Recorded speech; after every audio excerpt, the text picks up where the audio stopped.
लीजिए कैसी हालत है हम लोगों की। इंडियन गवर्नमेंट से बोला था कि स्टेप लेने को, बट इंडियन गवर्नमेंट स्टेप जब लेगी जब हम लोगों को कुछ हो जाएगा। हम लोग फंस चुके हैं, हम बॉर्डर से 1700 किलोमीटर दूर हैं। अब हमें नहीं पता हम कैसे इवैक्यूएशन से कैसे जाएंगे। ये सिटी एक्चुअली इतनी दूर है और रशियन बॉर्डर के इतनी करीब है कि हम यहाँ से कहीं जा भी नहीं सकते। नमस्कार, मैं रवीश कुमार। यूक्रेन में फंसे भारतीयों की जिंदगी कभी बेसमेंट तो कभी बंकर के बीच फंसकर रह गई है। जब बम नहीं गिरता है तो इमारत के बेसमेंट में आ जाते हैं और जैसे ही धमाका होता है भागकर बंकर में चले जाते हैं।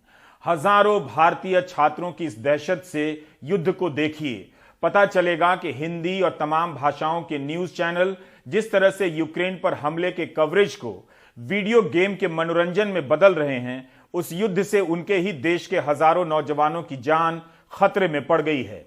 इस हालत में भी कई एक्सपर्ट टीवी पर पुतिन की तारीफ करते सुने गए हैं। उन्हें पुतिन में हीरो नजर आता है, जबकि इसी की करतूत की वजह से भारत के हजारों छात्र बंकर में छिपकर अपनी जान बचा रहे हैं।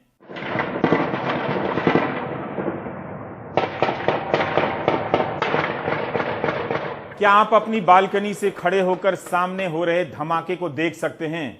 मशीन गन की आवाजों से इस शहर की रात थर्रा रही है। चिंगारियां यहां से वहां भाग रही हैं और इंसान मोबाइल फोन से उसे रिकॉर्ड कर रहा है। क्या इसलिए कि इसे देखते हुए आप रोमांचित हो जाएं? तब फिर आप इस वीडियो को देखते हुए खुद को इस जगह पर ले जाइए जहां से एक भारतीय छात्र ने इसे रिकॉर्ड किया है।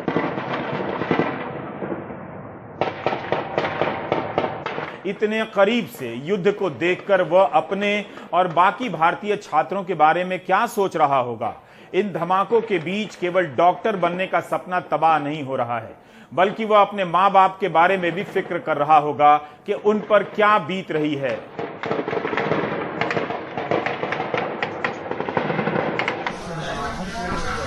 उसी रूस की सीमा के करीब सुमी स्टेट मेडिकल यूनिवर्सिटी है, जिसके हॉस्टल के नीचे यह बंकर बना है। जब भी सायरन की आवाज आती है, छात्रों को भागकर इस बंकर में आना होता है। 24 फरवरी की रात के वक्त का यह वीडियो बता रहा है कि बिल्कुल पास में बरसते बमों के बीच इन छात्रों ने रात कैसे काटी होगी। जैसे ही युद्ध की कहानी में आप खुद का चेहरा देखते हैं, अपनों का चेहरा दिखने लगता है। युद्ध आपके लिए भयावह डरावना हो जाता है। न्यूज चैनल चेहरे को गायब कर देते हैं, टैंक और मिसाइलों से स्क्रीन को भर देते हैं, तब वो आपके लिए मनोरंजन में बदल जाता है। हिंदी चैनलों पर युद्ध के इस कवरेज को वीडियो गेम बना दिया गया है, लेकिन सोचिए यहाँ इस बंकर में मौजूद भारतीय और अन्य देशों के छात्र क्या इसे वीडियो गेम की तरह देख पा रहे होंगे? इन छात्रों के पास इस वक्त खाने पीने के सामान कम बचे हैं, लेकिन तनाव खिंच गया तो इनकी भी कमी होने वाली है। यहाँ छिपे छात्र दूतावास के टोल फ्री नंबर पे फोन लगाते हैं। कई बार जवाब मिलता है, कई बार जवाब नहीं मिल पाता है। ये सर, हम लोगों ने खाने पीने का सामान एक हफ्ते का रख रखा है। अभी कल लेकर के आया था मॉर्निंग में, और बैग पैकिंग है। बैग हमारी पैकिंग है। बैग में भी हमने खाने पीने का सामान, जो ज़रूरी चीज़ें हैं वो डाल रखी है। जो भी इमरजेंसी सिचुएशंस में हम लोग यहाँ से इवैक्यूएट करेंगे तो रास्ते में इस खाने पीने की ज़रूरत पड़ेगी, तो इसमें भी हम लोगों ने खाने पीने का बहुत सारा सामान डाला है। ज़रूरत के हिसाब से हम लोग यूज़ कर पाएंगे। ये अच्छे से डाल रखा है।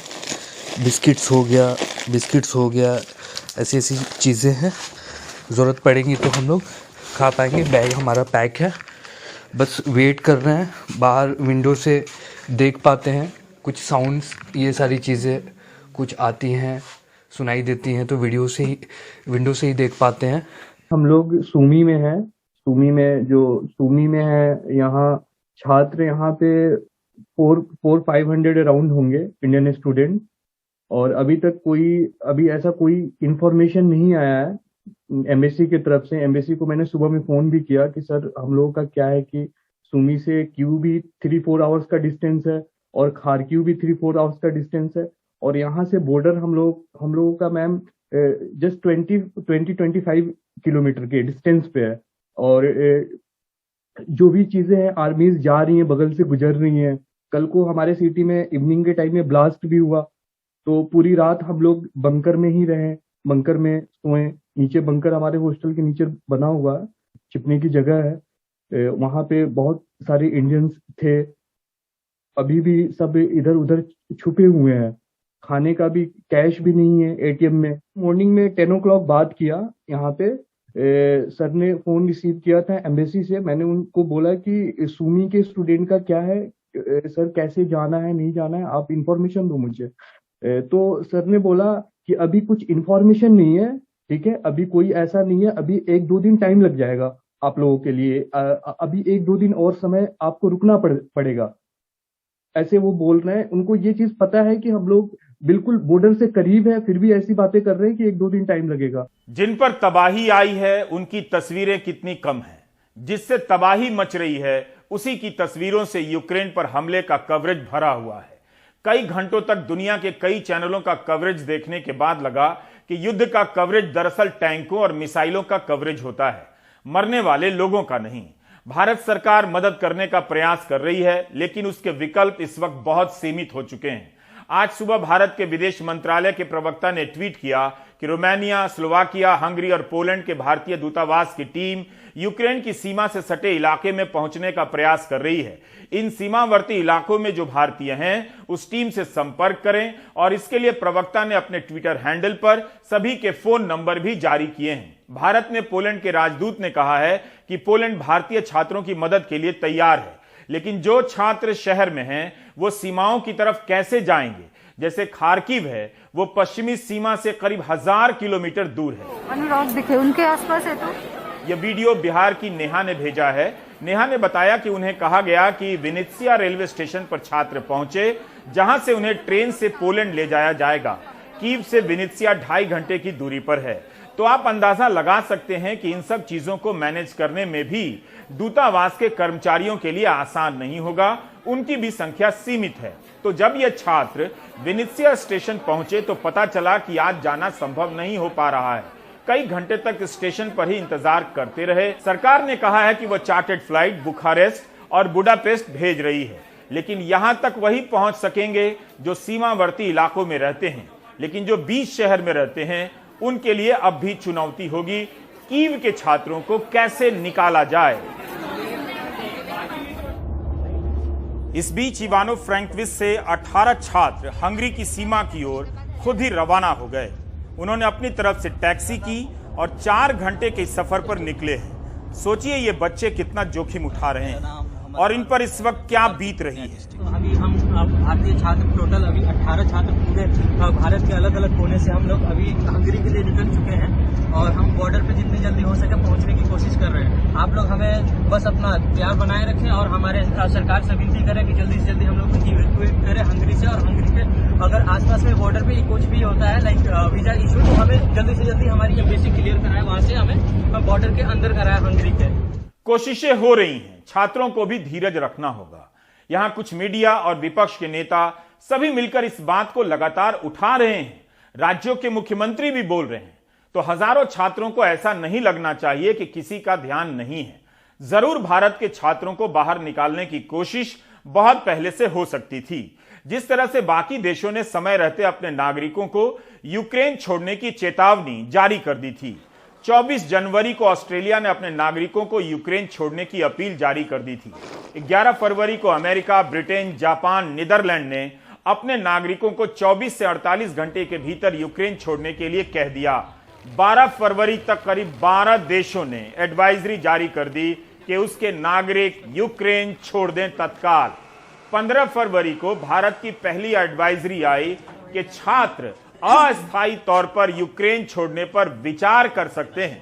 18 फरवरी को भारत की तरफ से सूचना आती है कि भारतीय छात्रों की मांग पर एयर इंडिया की 3 फ्लाइट का इंतजाम किया जा रहा है। इसके लिए 22, 24 और 26 फरवरी की तारीख बताई जाती है। लेकिन 24 फरवरी को ही रूस हमला कर देता है।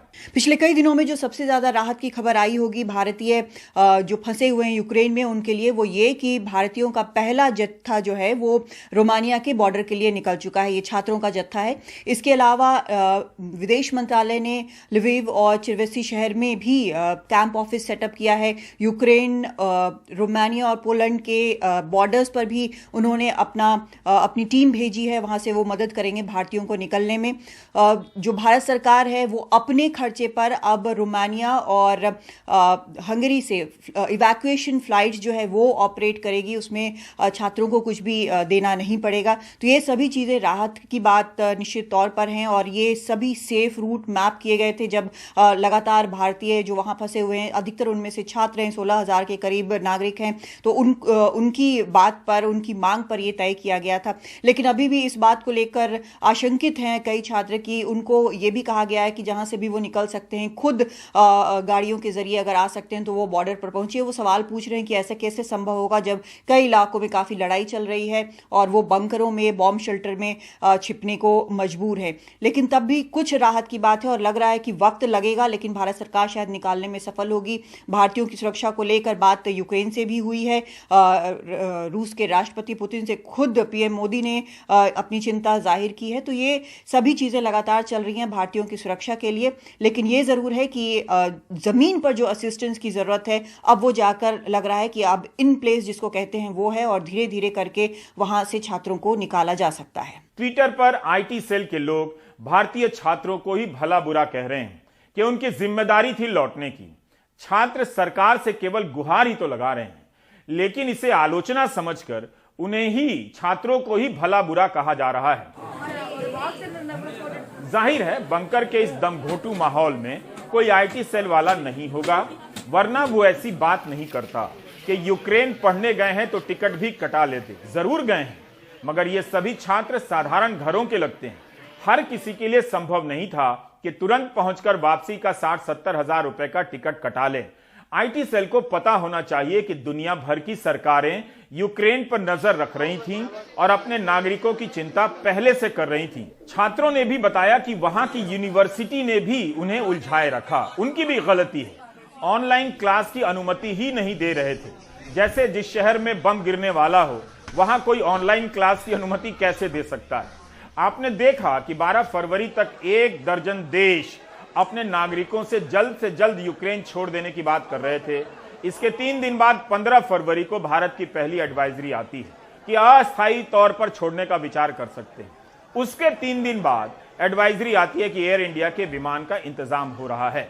यह जानकारी जब सामने होगी तब आईटी सेल के लोग भारत के हजारों नौजवानों का मजाक नहीं उड़ा पाएंगे जिनकी जान इस वक्त फंसी हुई है। इस पर बहस हो सकती है कि भारत को बहुत पहले और स्पष्ट एडवाइजरी जारी करनी चाहिए थी, इसलिए हम सारी तारीखों की सूचनाएं आपको दे रहे हैं। बेशक दूसरे देशों की तुलना में यह दिखता तो है कि भारत को भी उन्हीं के साथ अपने नागरिकों को यूक्रेन छोड़ने की चेतावनी जारी कर देनी चाहिए थी और सस्ते टिकट वाले विमानों की व्यवस्था भी करनी चाहिए थी। अतीत में भी वायुसेना के विमान से भारतीय वापस लाए गए हैं, जिसकी पर्याप्त वाहवाही भी हुई है और सरकार ने भी वाहवाही लूटी है। यह कीव मेडिकल यूनिवर्सिटी का बेसमेंट है। हवाई हमले की आशंका में यहां छात्र इस तरह से रात बिता रहे हैं, पांव रखने की जगह नहीं। इसमें भारतीय छात्रों के अलावा दूसरे देशों के भी छात्र नजर आ सकते हैं। यूक्रेन के मेडिकल कॉलेजों में ब्रिटेन से लेकर चीन तक के छात्र पढ़ते हैं। जैसे ही आप टैंक और बम के दृश्यों के रोमांच से अलग कर इंसानों के इस समूह को देखते हैं, युद्ध को मस्ती और तमाशे के रूप में देखने का शौक हवा हो जाता है। आप इसके बाद एक बंकर में इस छात्र के साथ चलिए, उसे देखिए, तब पता चलेगा कि पुतिन कितना सनकी है और उसके साथ फोटो खिंचाकर सुपर पावर बनने वाले भी उससे कम नहीं हैं। जैसा कि देख लीजिए कैसी हालत है हम लोगों की। इंडियन गवर्नमेंट से बोला था कि स्टेप लेने को, बट इंडियन गवर्नमेंट स्टेप जब लेगी जब हम लोगों को कुछ हो जाएगा। एक्चुअली सुबह से एयर स्ट्राइक चल रही है और सुबह से ही यहाँ पर गोलीबारी हो रही है, तो हम लोग निकल 2 दिन से सो नहीं पाए हम लोग। और दूसरी बात, आज सुबह ही 4:30 बजे हमारे लोकेशन के पास ही धमाका हुआ है, तो जब कुछ हो जाएगा इंडियन गवर्नमेंट तब स्टेप लेगी। भारतीय छात्रों ने इस मुसीबत में भी इतनी सक्रियता दिखाई है कि अपनी बात देश भर में पहुंचा दी। उनकी वजह से यूक्रेन के शहर के कई इलाकों के वीडियो हमारे सामने हैं। उनकी वजह से प्रधानमंत्री नरेंद्र मोदी को पुतिन को फोन करना पड़ा। आज दोपहर खार्किव शहर में आजमगढ़ के रवि प्रकाश गुप्ता से मैं फोन पर बात कर रहा था। अचानक बम के धमाके की आवाज सुनाई देने लगी। इसके बाद रवि की आवाज में थरथराहट आ गई। वे बदहवास भागने लगे।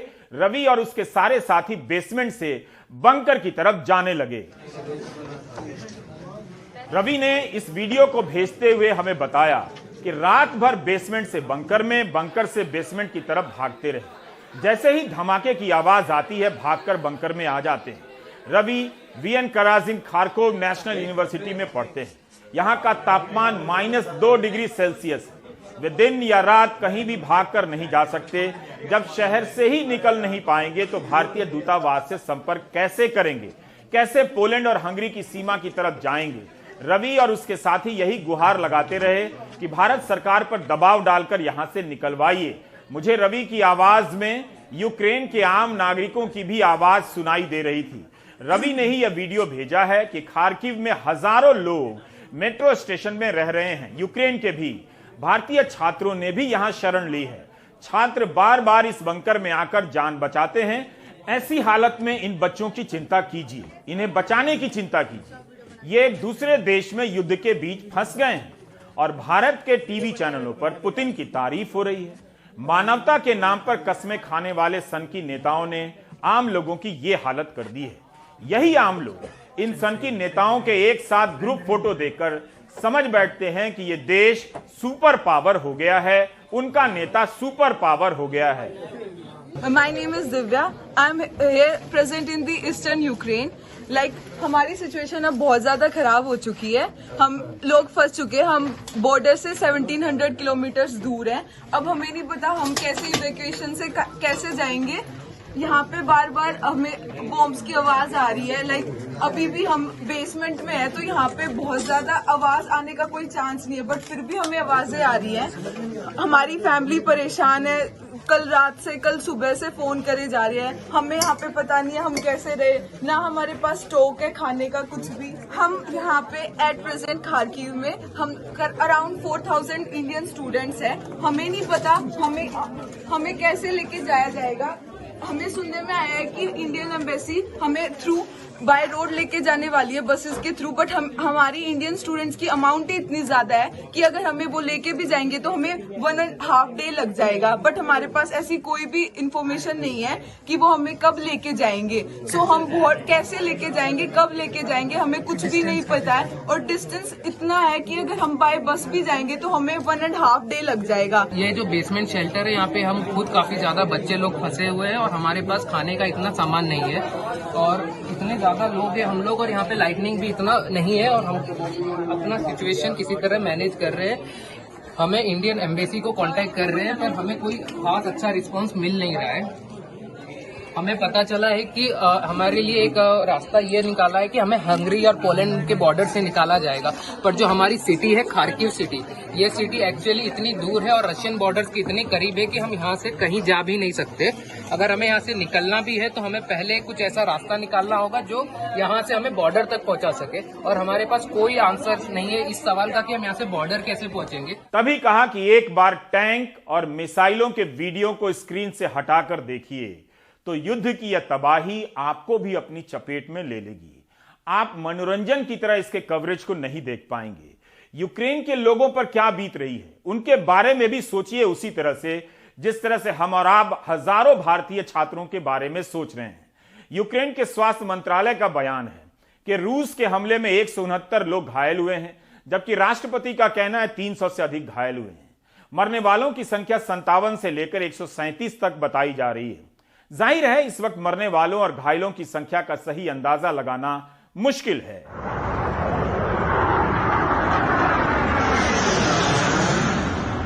यह वीडियो लवीव शहर के आसमान का। आसमान में लड़ाकू विमान बेकाबू हो चुके हैं। किसे मार कर आ रहे हैं और किसे मारने जा रहे हैं कुछ पता नहीं।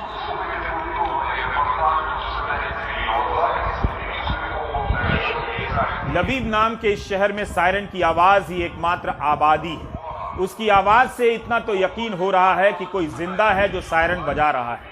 शहर खाली सा लग रहा है और चंद गाड़ियां सड़कों पर नजर आ रही हैं। कई जगहों से लोगों ने हमें ये वीडियो भेजे हैं कि यूक्रेन में लोग शहरों को छोड़ सुरक्षित ठिकानों की तरफ भाग रहे हैं। ट्रैफिक व्यवस्था अस्त व्यस्त हो चुकी है, जगह जगह जाम लगा है। एटीएम के बाहर पैसा निकालने वालों की भीड़ लगी है। रात उनकी भी बंकरों में गुजर रही है।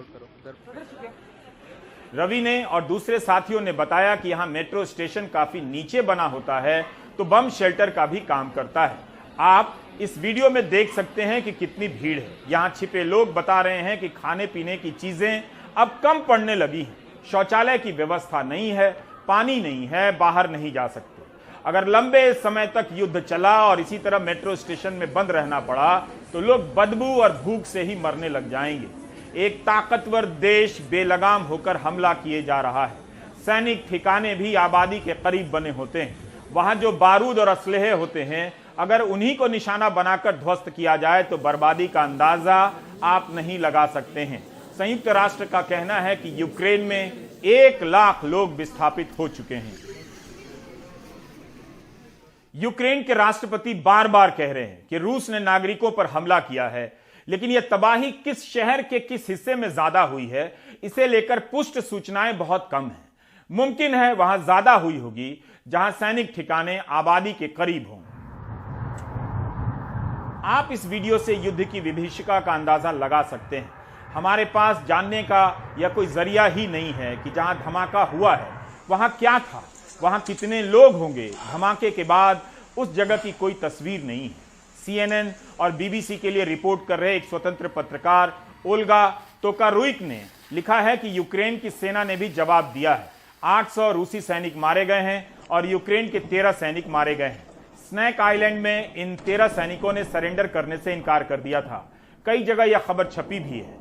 खबर आई है कि रूस की सेना राजधानी कीव से 10 किलोमीटर दूर ओबोलोन में पहुंच गई है। यूक्रेन के राष्ट्रपति व्लादिमीर ज़ेलेंस्की ने कहा है कि रूस नागरिकों पर हमला कर रहा है।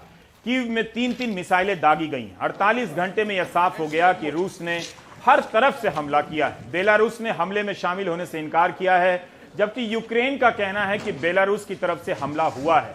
रूसी सेना बेलारूस की तरफ से यूक्रेन में घुसी है। इसी के साथ एक संशोधन भी जरूरी है। कल के प्राइम टाइम में हमने ये नहीं बताया था कि इमरान खान का दौरा युद्ध से पहले ही तय हो चुका था। फिर भी इमरान को हालात का अंदाजा होना चाहिए था। ऐसे वक्त में दौरा रद्द कर देना चाहिए था। कई शहरों में रूसी सेना घुस गई है, जैसे खार्किव है, चेरनोबिल है, चेरनोहिव है, होस्टोमेल जैसे शहर हैं। इस वक्त यूक्रेन के राष्ट्रपति जो कह रहे हैं वो भी ध्यान से सुनिए। कह रहे हैं उनका देश अकेला पड़ गया है, अकेले ही रक्षा कर रहा है। यूक्रेन के साथ कोई लड़ने को तैयार नहीं। मुझे तो कोई नजर नहीं आ रहा। यूक्रेन को नेटो का सदस्य बनाने की गारंटी कौन दे रहा है पता नहीं। मैंने 27 यूरोपीय नेताओं से पूछा कि क्या यूक्रेन नेटो का सदस्य होगा। सब डरे हैं और किसी ने जवाब नहीं दिया। यूक्रेन के राष्ट्रपति का यह बयान बहुत महत्वपूर्ण है। यूक्रेन के शहरों में कारों की जगह टैंकों ने ले ली है। क्या यूक्रेन अकेले अपने दम पर रूस का मुकाबला कर पाएगा? राष्ट्रपति कह रहे हैं कि रूस उनकी हत्या कर देना चाहता है। वे अपने लोगों के बीच रह रहे हैं। उनका परिवार, उनके बच्चे भी यूक्रेन में हैं। राष्ट्रपति ज़ेलेंस्की दुनिया भर से मदद मांग रहे हैं। चाहते हैं कि दुनिया में युद्ध विरोधी गठबंधन बने और रूस को काबू में किया जाए, जो होता नजर नहीं आ रहा।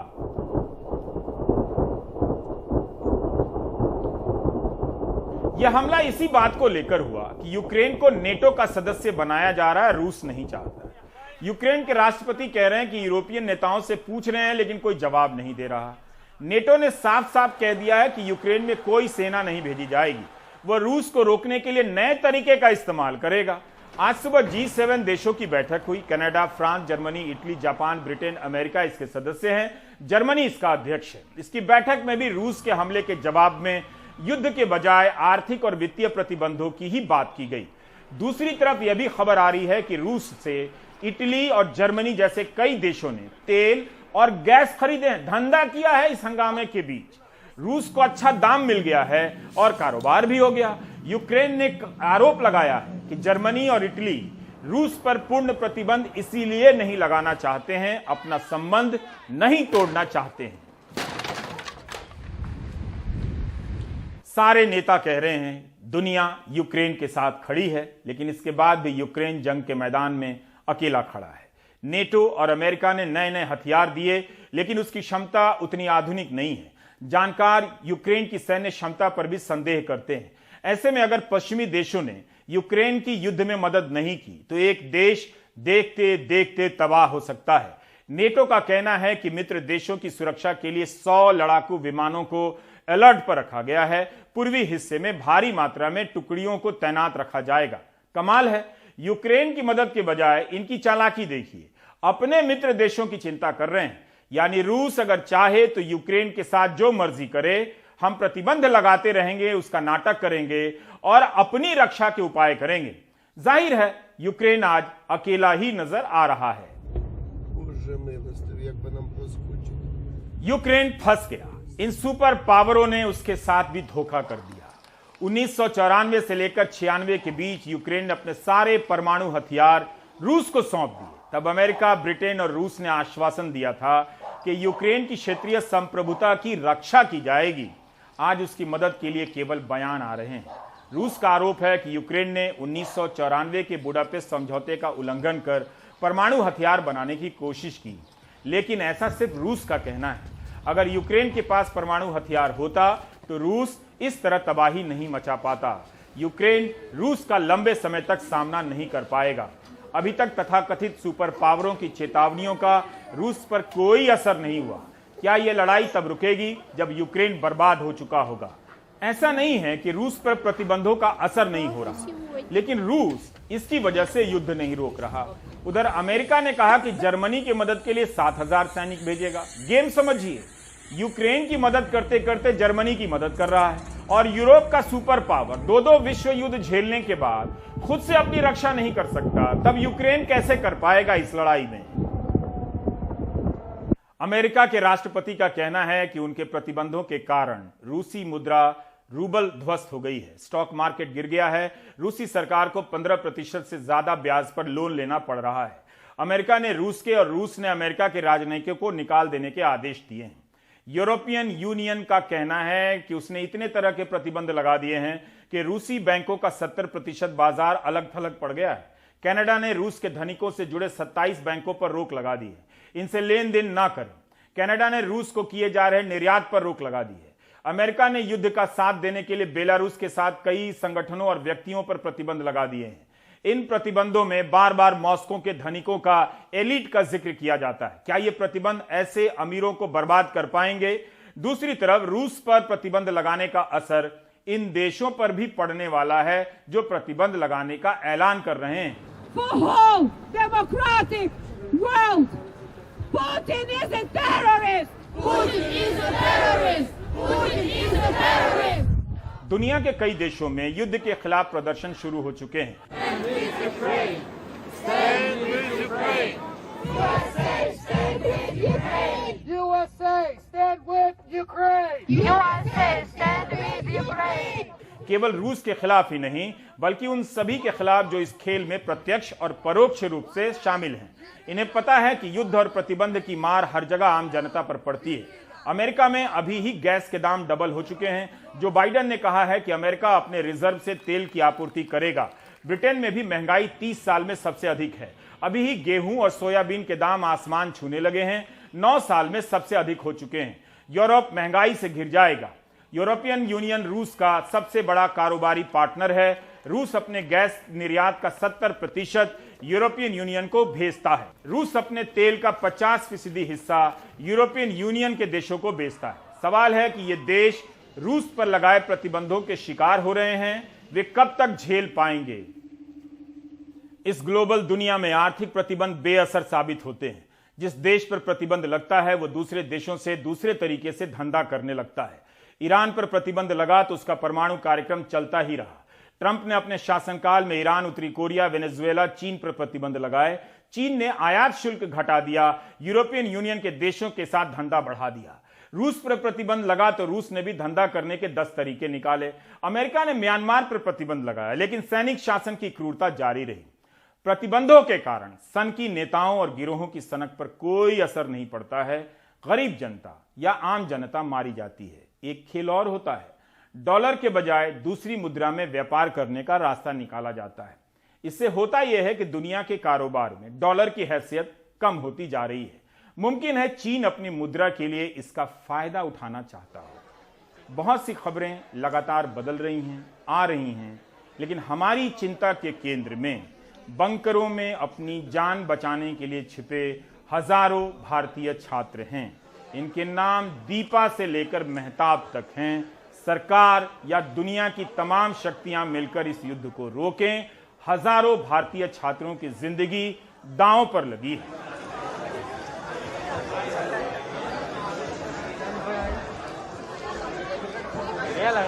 My name is Meghna. I'm from Bangalore, and this is my friend Raksha from Bangalore too. And we have many people who have come from many places of India.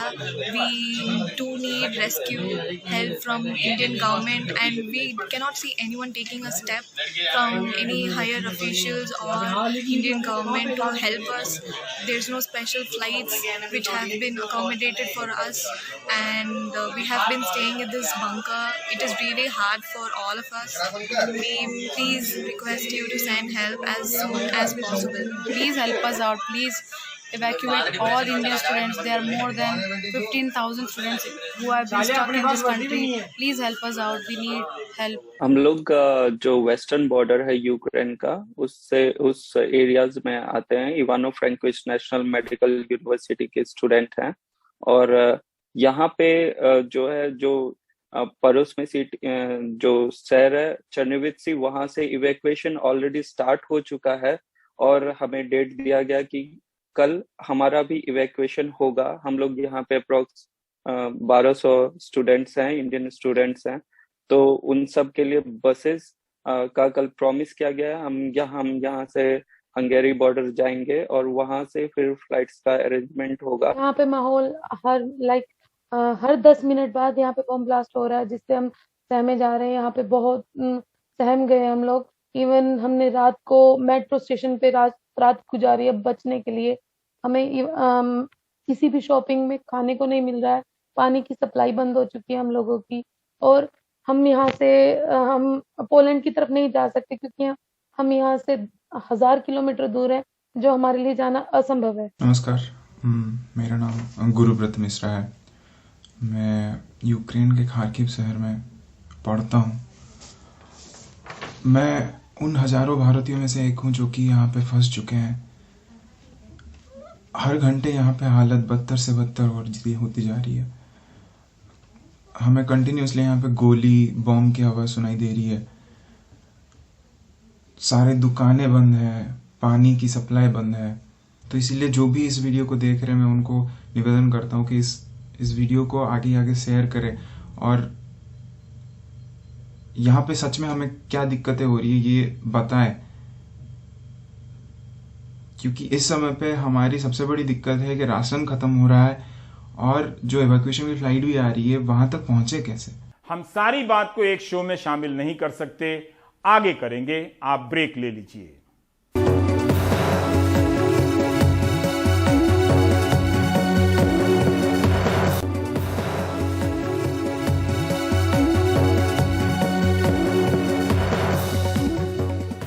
Ukraine पर हमले के कारण भारत आ रहा लाखों टन सूरजमुखी का तेल फंस गया है। इसका असर तेल के दाम पर भी पड़ेगा, और इसी तरह अंतर्राष्ट्रीय बाजार में कच्चे तेल की कीमत बढ़ती रही तो 7 मार्च के बाद भारत के लोगों को पेट्रोल और डीजल के कितने दाम देने पड़ेंगे, इसकी अटकलें ही लगाई जा सकती हैं। कल्पना करनी हो तो पिछले साल का रेफरेंस ले सकते हैं, जब आप 110 रुपए लीटर पेट्रोल खरीद रहे थे। महंगाई के सपोर्टर आपका हौसला बढ़ा रहे थे।